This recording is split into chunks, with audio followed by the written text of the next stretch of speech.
Welcome to my channel that is com.com। আমি শ্রেয়া চলে এসেছি আজকে একটা সুন্দর ভিডিও নিয়ে। তো আজকে আমরা কলকাতা যাচ্ছি পুজো পারপাসে। তো বেরোনোর সময় আর ব্লগ করা হয়নি, কারণ এত ব্যাগ ট্যাগ নিয়ে আর করা হয়নি। তো আমরা গাড়িতে উঠে পড়েছি। টার্মিনাল 2-তে আমাদের ফ্লাইট আছে। টার্মিনাল 2টা ব্যাঙ্গালোরের নতুন এয়ারপোর্ট হয়েছে। তো নতুন যদিও অনেক দিনই হয়েছে। তো ওইটা পুরো ঘুরে ঘুরে তোমাদের সঙ্গে দেখাবো, শেয়ার করব, কি করছি না করছি পুরোটাই শেয়ার করবো। আর টিকিট কাটার পরে, মানে ফ্লাইটে ওঠার আগেই টিকিট কাটা নিয়ে একটা হরিবল এক্সপিরিয়েন্স হয়ে গেছে, সেটাও আমি তোমাদের সাথে শেয়ার করবো একটু পরে। ওটা আগে ব্লগটা স্টার্ট করি। আমার ফেসবুক পেজ com.com এবং ইনস্টাগ্রাম প্রোফাইল shreya_চক্রবর্তী23, এগুলো ফলো করতে ভুলো না। তো চলো আমার সাথে ব্লগটা পুরো দেখো। আমরা মোটামুটি এয়ারপোর্ট ঢুকে গেছি। এবার এই এয়ারপোর্টের রাস্তাতেই আছি। ওয়েদারটা আছে খুব ভালো। কালকে এত বৃষ্টি হয়েছে, কিন্তু আজকে বেশ ভালো রোদ আছে। তো পৌঁছে গেছি টার্মিনাল 2-তে। তো দেখাই প্রথম থেকে, ঢোকা থেকেই আমি দেখাবো। একদম নামলাম জাস্ট লাগেজ নিয়ে। তো চলো দেখ। এই হচ্ছে টার্মিনাল 2-এর এন্ট্রিটা। খুবই সুন্দর এয়ারপোর্টটা, পুরো কাজগুলো খুব সুন্দর। ভেতরটা গিয়ে আরও দেখাবো, ভেতরটা আরও সুন্দর।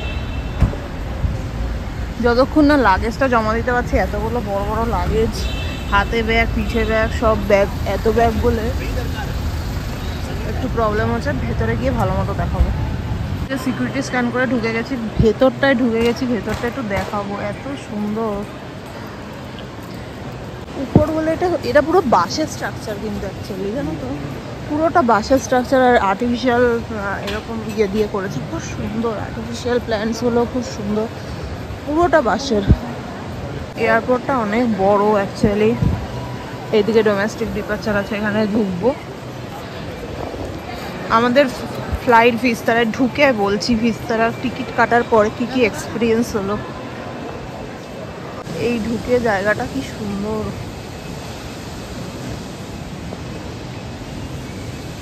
এই যেখান থেকে চেক হয়ে ঢুকে গেলাম। আর এবার ভেতরে ঢুকবো। ভেতরেরটা তো শুনছি আরও সুন্দর, ভালো ভালো বড় বড় ব্র্যান্ডও আছে। দেখবো একটু ঘুরে ঘুরে কি করা যায়।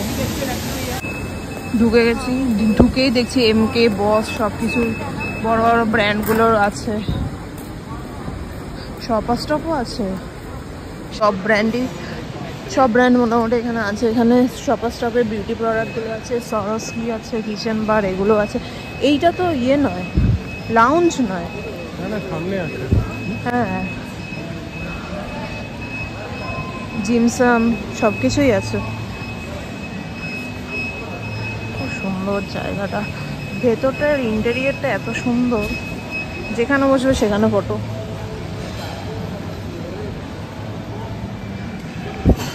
এটা 080 লাউঞ্জটা কি সুন্দর সাজিয়েছে। লাইটগুলো সজে, কিন্তু লাইট না, এগুলো কিন্তু সবটা লাইট না, মাঝে মাঝে একটু একটু লাইট। কিন্তু এত সুন্দর জিনিসটা করেছে। এটা পুরো গ্লাসের, ওই জন্য এত সুন্দর এফেক্ট আছে। এখন আমরা লাউঞ্জে চলে এসেছি। এটা যারা এয়ারপোর্ট গেছে জানোই যে এটা ক্রেডিট কার্ড, ডেবিট কার্ডের 2 টাকায় খাওয়া যায়। অ্যাকচুয়ালি ₹2 করে লাগলো দুটো কার্ডে, দুজন যেহেতু 2 টাকা 4 টাকা সব খাওয়ার দাওয়ার এখানে ভর্তি আছে। তো এটা হচ্ছে 080 লাউঞ্জ, নিউ এয়ারপোর্ট টার্মিনাল 2-তে। তো দেখি আগে সিট খুঁজি। অনেক খাওয়ার দাওয়ার প্রচুর আছে এখানে। শুধু ক্রেডিট নয়, ডেবিট কার্ডেও কিন্তু হয়, অনেক কার্ডেই অ্যাক্সেস পাওয়া যায়। তো তোমরা কিন্তু ক্রেডিট শুধু না চেক করো, ডেবিট কার্ডেও পাবে। আবার অনেক কার্ডে পাওয়া যায় না। আমরা ঢুকেছিলাম ওই নিচে, লোক যেখানে দাঁড়িয়ে আছে ওখান থেকে। পুরো এরিয়াটাই কিন্তু লাউঞ্জ 080। খাবারের তো এক ঝলক দেখালাম, আবার যখন আনতে যাব তখন দেখাবো। তো যাই, শুভ্র গেছে আনতে, আমি একটু বসেছি, এরপর যাব। এখানে পাস্তা টাস্তা আছে, পাস্তা লাইভ কাউন্টার অ্যাকচুয়ালি। তো অনলি ধোসা।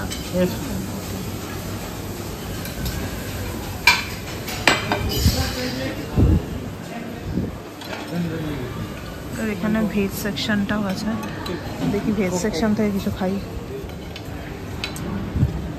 এটা কি মিক্স ফ্রুট না? আমি মিক্স ফ্রুট আনিনি, আমি পাইনাপেল এনেছি। এটা পাইনাপেল, এটা এনেছি হচ্ছে ভেজ বিরিয়ানি, পনির, চিকেন ঘি রোস্ট, এটা হচ্ছে ভেজ হাক্কা নুডলস, আর এটা ডাল মাখানি অল্প এনেছি। আর এটা কি? Lemon fish. পরোটা এনেছো?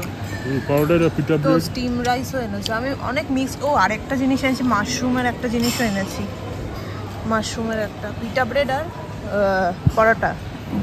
এই এখানে পরোটা আর আওয়াদি মুগ নিয়ে এসেছি, আর একটা লাইফ কাউন্টার থেকে ধোসা নিয়ে এসেছি, মশালা ধোসা। এটা কি হামাস? এটা হামাস, খুব বাজে খেতে। এটা পান্তা এনেছে। আর এটা রেড ভেলভেট কেক আছে, তো এমনি কেক আছে, আর ওগুলো কি প্যারা প্যারা। আর নেই কিছু? এইগুলো আর দু একটা ছিল, আমি নিয়ে আসিনি। ওই তো আমি এটা ফান্টা খাবো। তাহলে কেমন খেলে বলো লাউঞ্জে? তুই বল, আমি তো ভালো, মোটামুটি খারাপ না।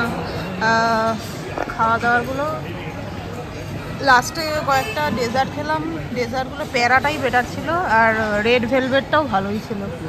কোল্ড ড্রিঙ্কসও আছে এখানে। আর ওভারঅল খারাপ না, মানে যেরকম আমরা বাফেটে কোথাও খেতে যাই সেরকমই, শুধু স্টার্টার পার্টটা থাকে না। মেন কোর্সের মধ্যে ভেজ বিরিয়ানি আছে, স্টিম রাইস আছে, কার্ড রাইস আছে, তারপরে নুডলস আছে, সব কিছুই আছে। মোটামুটি জায়গাটা খুব সুন্দর।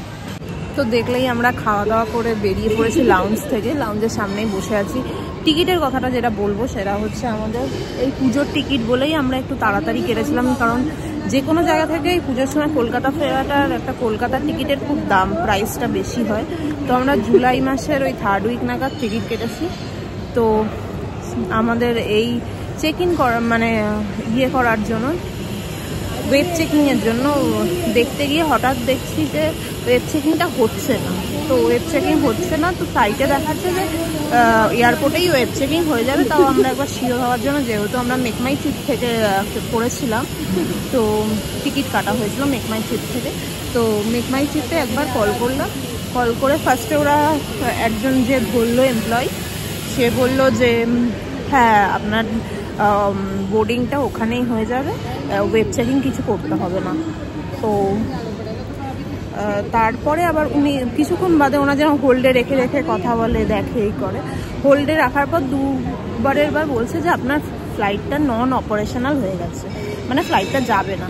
তো তার আগে আর একটা কথা বলে দিই, আমাদের কাছে মেসেজ এসেছিলো, আমরা প্রিমিয়াম ইকোনমি বুক করেছিলাম, সেখান থেকে ডিগ্রেডেড হয়ে ইকোনমি হয়ে গেছিলো ফার্স্টে। সেটা অনেক 1 মাস আগেই আমরা জানতে পেরে গেছিলাম যে ওটা ইকোনমি হয়ে গেছে, কারণ এখন আমাদের ভিস্তারার ফ্লাইট। এবার ভিস্তারার যা টিকিট মোটামুটি মানে সেমই, অন্য কোম্পানিগুলোর সেমই, কারণ এখন ভীষণ হাই রেঞ্জ, মানে দুজনে প্রায় 10-20 হাজার টাকা এইরকম লেভেলে চলছে রোজকার ফ্লাইটের, কলকাতার ফ্লাইটে। যে কোনো জায়গা থেকেই কলকাতার ফ্লাইটের দামটা এখন একটু বেশি। তো যাই হোক, তো ওইটা আমরা জানতেই পেরে গেছিলাম। তারপরে আমাদের বলা হলো নন অপারেশনাল হয়ে গেছে ফ্লাইট যাবে না। তো এমএমটিকে বলার পর এমএমটি ভিস্তারার সাথে কানেক্ট করে, ভিস্তারার এমপ্লয়ি বললো হ্যাঁ ওটা নন অপারেশনাল হয়ে গেছে, যাবে না, আমরা অন্য বুকিং করে দেবো অন্য ফ্লাইটে। ভিস্তারারই ফ্লাইট ছিল, একটা ওদের সকাল 5টায় ছিল, 5টা কি 5:30, আর একটা ছিল হচ্ছে 12:30। তো 12:30টার ফ্লাইটটায় আমরা বললাম তাহলে কেটে দিতে। আমরা মানে খুবই রাগারাগি করলাম, কারণ হুট করে আমাদের কোনো জানানোই হয়নি। ইভেন যখন ওরা বলছে, আমি সঙ্গে সঙ্গে চেক করছি ওয়েবসাইটে, কিন্তু অন টাইম ফ্লাইট লেখা, বারবার চেক করছি, রিফ্রেশ করছি, এমএমটির সাইটেও দেখাচ্ছে যে অন টাইম লেখা, কিন্তু ওরা বলছে না এখনও আমাদের ওয়েবসাইটে আপডেট হয়নি, সেই জন্য দেখানো যাচ্ছে না। কিন্তু বারবার চেক করার পরেও আমরা দেখছি যে ওটা অন টাইম দেখাচ্ছে। এবার এটা এমএমটির থ্রুতে ভিস্তারার একজন এমপ্লয়ির সাথে কথা হচ্ছিল। আমি ডিরেক্ট তখন কী করলাম, অন্য একটা ফোন থেকে আমি ভিস্তারাকে ফোন করলাম। ভিস্তারার একজন এমপ্লয়ি ধরলো, আমি সব ডিটেলস দেওয়াতে আমাকে বললো হ্যাঁ ওটা অন টাইম আছে, কোনো ক্যান্সেল হয়নি। আমি 3বার জিজ্ঞেস করলাম, বললো ক্যান্সেল হয়নি। আমি তারপরে বললাম দেখুন আরেকবার চেক করে দেখুন তো অন টাইম আছে। তখন ও 5-10 মিনিটের একটা হোল্ডে রেখে বললো হ্যাঁ এটা নন অপারেশনাল হয়ে গেছে, দেখাচ্ছে না। তো আপনারা অন্য একটা ফ্লাইটে কেটে নিন। আমাদের প্রায় 12:30টার ফ্লাইটে একটা কাটার, ওরাই বলেছে অ্যারেঞ্জ করে দেবে, টিকিট সবই করবে, প্রিমিয়াম ইকোনমিটাকে করতে পারবে না, ইকোনমি করবে। তো যাই হোক, এবার তো আমরা বললাম যাই হোক ইকোনমি আমাদের তো যেতেই হবে, করতেই হবে, তো ইকোনমি করে দিল। হাত ব্যথা হয়ে যাচ্ছে, এত ধরে থাকতে পারছি না। তো আমরা বললাম প্রায় কেটে ফেলবে এরম সময়, মানে তখন একটা বুঝলাম যে ওদের মধ্যে কিছু একটা ব্যাপার আছে, এমএমটির সাথে টাই আছে, ভিস্তারার কিছু একটা প্রবলেম আছে, যেহেতু আমাদের টিকিটটা ওরা ক্যান্সেল করাতে চাইছে। কারণ বারবার আমরা ফোন করছি যখন, আমার ভিস্তারার অন্য লোক যখন বলছে না ওটা অন টাইম আছে, কিছু জানার পর তারপরে ওরা মনে হয় ভেতরের কিছু ব্যাপার আছে, কোনো প্রিমিয়াম কাস্টমার আছে, কিছুর জন্য আমাদের টিকিটটা কিছুতেই ওরা বলছে না যে ফ্লাইট ক্যান্সেল নয় বা ফ্লাইট নন অপারেশনাল নয়, বারবার বলছে ওটা নন অপারেশনাল হয়ে গেছে, ফ্লাইটটা কিছুতেই যাবে, মানে ওটা হবে না।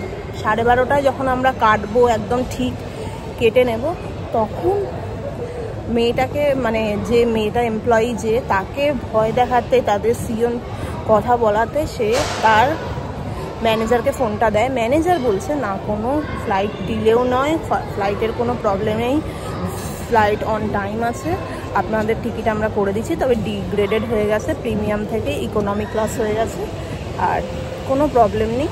ওই আমাদের চেক ইন করে দিল, সব কিছু ওয়েব চেকিং যেটা সেটাও করে দিল। তো এই হচ্ছে ব্যাপার।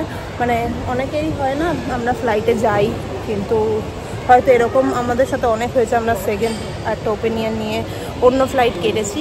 তো এইগুলো কিন্তু একদম তোমরা মানে এদের ফাঁদে পা দিও না। এদের আমার মনে হয় আমাদের টিকিটটার জায়গায় ওদের কোনো প্রিমিয়াম কাস্টমার এসে গেছিলো, তার জন্য ওরা আমাদের টিকিটটাকে এরকম করছিল। কারণ আমাদের 12:30টার ফ্লাইট হলে বাড়ি থেকে অনেকটা তাড়াতাড়ি বেরোতে হতো, কারণ যেহেতু ব্যাঙ্গালোরে একটা ব্যাপার আছে যে সব জায়গা থেকেই ফ্লাইট, এয়ারপোর্টটা অনেক দূর, তাই অনেক তাড়াতাড়ি আমাদের বেরোতে হতো ভোরবেলা।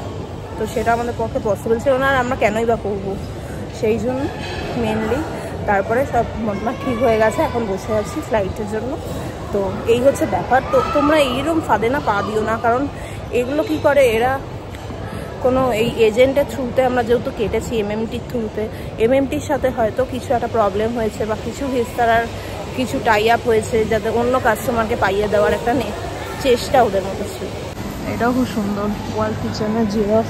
এখানে একটা কি আছে, মাইয়াস রেস্টুরেন্ট, গুলিস কিচেন, বড় অনেক কিছু আছে। এটা তো বিশাল, তাই না? এটা মা দেখলে ভালো লাগবে। এটা বিরাটকে দেখো, রয়্যাল চ্যালেঞ্জার্সের একটা বার আছে এখানে। হ্যাঁ, এই দিকটা গেটগুলো আছে, এগুলো D11 অবধি, তার মানে D12টা এখানে।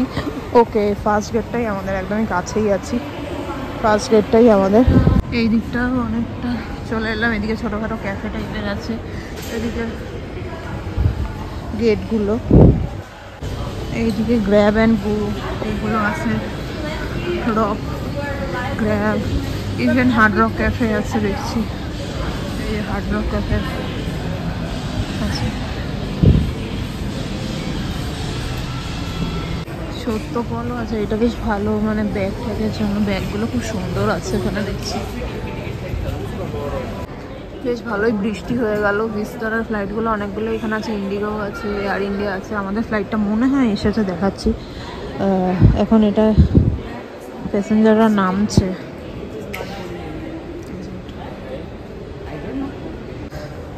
এইমাত্র অ্যানাউন্স হয়ে গেল যে ওদের স্টার্ট হয়ে গেছে। এই আমার মনে হয় এখান থেকে একটা লিফটের নিচে নামতে হবে, কিছু একটা ব্যাপার আছে, কারণ এখানে গেট নেই কোনো। আমাদের এসকেলেটার উপরে নিচে নামতে হচ্ছে, লিফটও আছে। এটাও এয়ার ব্রিজ দিয়ে ঢোকাচ্ছে, এই যে ওই যে ফ্লাইট দাঁড়িয়ে আছে, মুন্ডুটা দেখা যাচ্ছে শুধু, বৃষ্টি হয়ে গেছে একটু আগেই। জাস্ট ফ্লাইটে ঢুকছি, এরপরে একবারে কলকাতায় গিয়ে দেখা হচ্ছে। এইখানে একটা ভালো, এইটাতেও একটা ইয়ে আছে, আর এখানে চার্জারের পয়েন্টটা খুব ভালো। এখানে প্রত্যেকটা সিটের সাথে চার্জারের এই পয়েন্টটা খুব ভালো, নিচে নেই। এখানে যেমন একটা ওয়াটার বোতল রাখার জায়গা আছে, লেগ স্পেসটা খুবই কম, তো এমন কিছু মানে মোটামুটি আর কি। আর ইয়েটাও, জানলাটাও খুব ছোটো মনে হচ্ছে।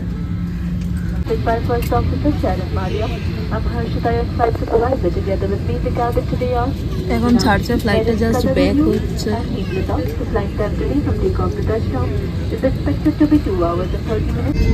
এইদিকে যে এয়ারপোর্টটা সেটা কিন্তু টার্মিনাল 1, ওই যে এটা টার্মিনাল 1, এইটা টার্মিনাল 2 ছিল।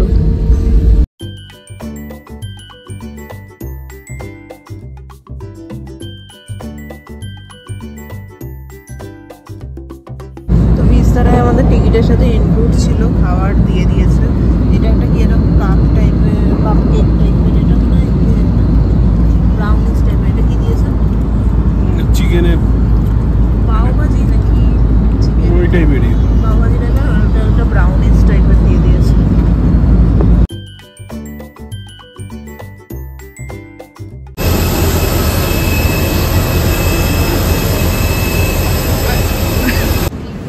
তো পৌঁছে গেছি কলকাতা এয়ারপোর্টে। বাসের নিচে ছিল, বাসে করে ঢুকে পড়েছি। 10 নম্বরে দিচ্ছে। তো ভিডিওটা এখানেই এন্ড করছি। তো ভিডিওটা ভালো লাগলে অবশ্যই লাইক, শেয়ার অ্যান্ড চ্যানেলটা সাবস্ক্রাইব করতে ভুলো না। আজকের জন্য ভিডিওটা এখানেই এন্ড করছি। টাটা।